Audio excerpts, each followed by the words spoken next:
Welcome to Let Me Fix This. Enjoy the video. You begin by getting fundamentals right. Make sure the tracker is charged and sitting within a meter or two of your phone. Open the Healthy 365 app and sign in so the app can register device activity under your profile. Once done, enable Bluetooth and location services because the app uses both to discover devices. Tap the app menu, then choose Add Tracker or Sync Device to start scanning. You need this immediate step to create the secure link before data transfer can proceed. You should now see the tracker in the app scan results.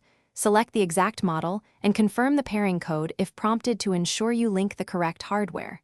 Make sure to grant permissions for Bluetooth, location, and background app refresh so data continues to sync when the app is not active. Allow notifications if you want sync alerts.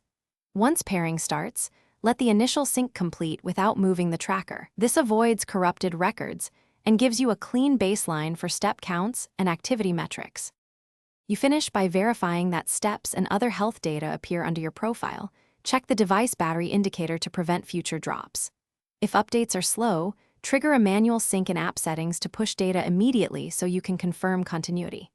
If syncing still fails, restart your phone, toggle Bluetooth off and on, or reinstall the app to clear corrupted caches.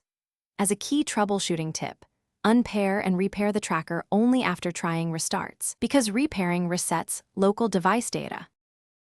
Thanks for watching. If you found this helpful, don't forget to like and subscribe.